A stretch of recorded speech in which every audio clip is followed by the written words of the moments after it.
Welcome to Fluent Phonics.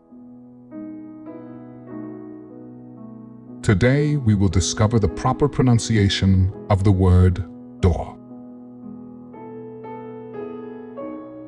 Dour. Dour. Dour.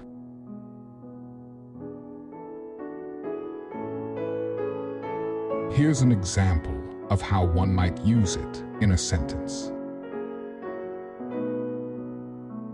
The professor had a dour expression on his face as he handed back the failed exams to his students.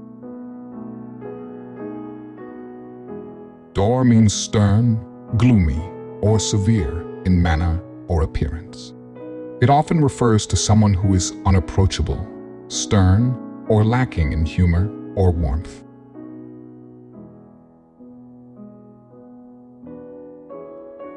Thank you for your time. If you enjoyed this, please like and subscribe for further content.